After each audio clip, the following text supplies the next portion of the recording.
मला एक सांगा की सगळ्यांना असं रहस्यमय वाटणारं आणि मला असं वाटतं वर्षानुवर्ष भुरळ पाडणारं एक शास्त्र, ते म्हणजे पामिस्ट्री, म्हणजे हस्तरेखाशास्त्र, आणि तुम्ही एक्सपर्ट आहात. तर अशा कुठल्या 3 गोष्टी हातावर दिसतात की ज्यामुळे भविष्य हे आपल्याला नक्की सांगता येतं? बेसिकली आपण पामिस्ट्रीमध्ये बऱ्याच गोष्टी बघतो. म्हणजे पहिली गोष्ट म्हणजे शिक्षण चांगलं होणार का, यंग असेल तर, हे पहिला प्रश्न असतो. सेकंडली मॅरेजचा मेन प्रॉब्लेम असतो. त्याच्यामुळे कुठल्या वर्षी मॅरेज होणार, किंवा जर का वय वाहून गेलं असेल तर मॅरेज कधी अजून होणार आहे का, पॉसिबिलिटी आहे का, ह्याप्रमाणे. थर्डली ऑफकोर्सच करिअर, ज्याच्यामध्ये आयदर बिझनेस किंवा नोकरी. त्या नोकरीमध्ये पण गव्हर्नमेंट जॉब लागणार का प्रायव्हेट जॉब लागणार, ह्याच्यावर एवढं सगळं कळतं. सगळं कळतं म्हणण्यापेक्षा मी जी लिमिटेशन त्याप्रमाणे सांगत असतो. त्याच्यामध्ये जॉब लागणार का हे कळतं, पण गव्हर्नमेंट जॉब ह्याला थोडं गेस करावं. त्याचं कारण असं आहे, गव्हर्नमेंट जॉब हा सिक्युअर जॉब असतो. त्याच्यामुळे त्याप्रमाणे आपल्या जी भाग्यरेषा आहे त्याच्यामध्ये ती सिक्युरिटी दिसत असेल तर आपण एक गेस करू शकतो की गव्हर्नमेंट जॉब असू शकतो. पण पॉसिबिलिटी अशीही होऊ शकते की अतिशय चांगल्या ऑर्गनायझेशनमध्ये खूप स्टेडी जॉब असणंसुद्धा पॉसिबल असू शकतं. पण मोस्टली त्या गेसमध्ये गव्हर्नमेंट जॉब असण्याची शक्यता मेजॉरिटी असते. आणि मी क्लायंटला ही गोष्ट क्लिअर सांगत असतो की बाबा गव्हर्नमेंट जॉब असं काही हातात लिहिलं नाही, कारण हे शास्त्र आहे जुनं. त्याच्या वेळेला अशा प्रकारची जॉब आणि अशा प्रकारचे बिझनेस किंवा अशा प्रकारचे काही शिक्षण पण नव्हती. बरोबर. आणि त्याच्यानंतरच्या लोकांनी बरंच काही ॲडिशन केलेले आहेत, परंतु भृगू संहितेवरून जे आलेलं शास्त्र आहे त्याच्यावेळेस तर सप्तर्षीमधले एक ऋषी आहेत ते. आणि त्या काळामध्ये आत्ताच्या कलियुगामध्ये जे काही चाललं त्याप्रमाणे काहीच गोष्टी नव्हत्या. तर समहाव ते ॲड होत गेलं, ते सगळं परफेक्ट नसतं. त्याच्यामुळे मी त्या गोष्टी गृहीत धरून लोकांना नाही प्रेडिक्शन देत. जी लिमिटेशन असतात त्याप्रमाणे सांगत असतो. आणि सध्या जे मेन आपण आत्ता बोललो, तरुण मुलामुलींना एकच प्रश्न असतो की माझं लग्न कधी होणार, होणार का, आधी पहिले कधी होणार, कोणाशी होणार. आणि ते असं असं असं काहीतरी केलं म्हणजे हल्ली म्हणजे होतं असं ना की अर्धचंद्र आहे म्हणजे लव्ह मॅरेज. हां, लव्ह मॅरेज होणार का अरेंज्ड मॅरेज, त्याबद्दल सांगा. ॲक्च्युली म्हणजे यंग मुलांचा प्रश्न असतो, लव्ह मॅरेज होणार का अरेंज मॅरेज होणार, असं. ते कुठल्या रेषेवरनं कळतं? लव्ह मॅरेजची साईन आहे ना, ते गुरुच्या माउंटवर पण दिसते आणि त्याप्रमाणे आपल्याला कळत असतं.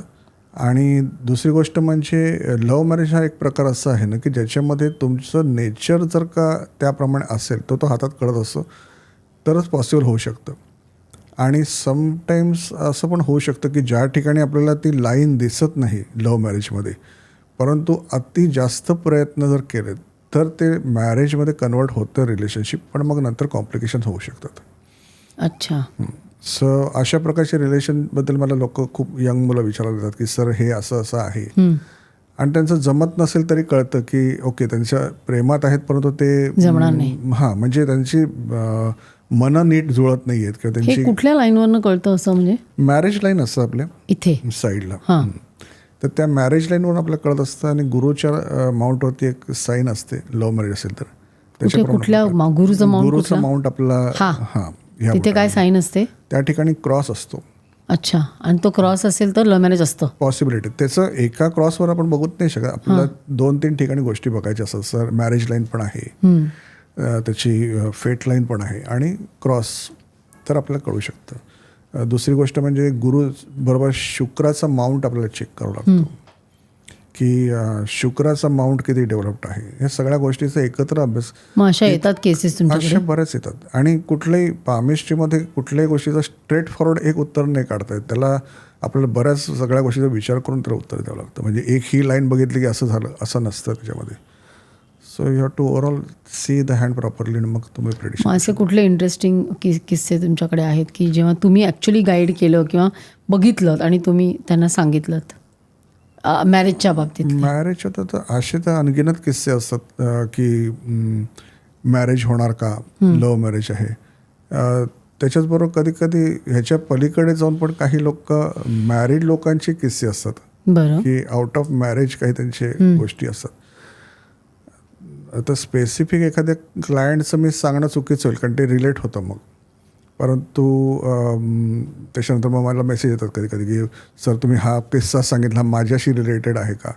तर तसं नाही, परंतु माझ्या घरामध्ये जर मी म्हटलं तर माझ्या मुलाचा पण एक किस्सा आहे तसं अगदीच क्लोज सांगायला, की त्याच्या हातामध्ये पण असं होतं की लव्ह मॅरेजचे तसे फारसे योग नव्हते. पण मॅरेज हा एक असा किस्सा आहे की त्याच्यामध्ये तुम्ही एक्स्ट्रा एफर्ट्स टाकल्यावर त्या गोष्टी घडून येतात आणि त्यानंतर त्या लाईन्स क्रिएट होतात. अच्छा. आणि त्याला पण असंच होतं. मी फ्रीडम दिलं होतं, माझ्या मिसेसनी फ्रीडम दिलं होतं आणि लग्न जमवायला. आणि ज्या वेळेला तो एका मुलीच्या प्रेमात पडला त्यावेळेला त्याच्या हातामध्ये तो योग नव्हता दिसत. पण मी एक नेहमी स्टेटमेंट करतो, नथिंग इज इम्पॉसिबल. कायमच तुम्हाला प्रयत्न करणं, परमेश्वराने तुम्हाला कायमच कर्म करायला सांगितलेलं आहे. आणि आय सेड की डिफिकल्ट खूप आहे, प्रॉब्लेम्स फेस करशील तू, पण जर तू खूप जास्त त्यासाठी प्रयत्न करशील तर सक्सेस पण होईल. And I can say now she is my daughter in law. He clip शेवटपर्यंत बघितल्याबद्दल खूप खूप धन्यवाद. संपूर्ण एपिसोड बघण्यासाठी खाली दिलेल्या लिंकवर क्लिक करा आणि सर्व काही चॅनलला सबस्क्राईब करायला विसरू नका.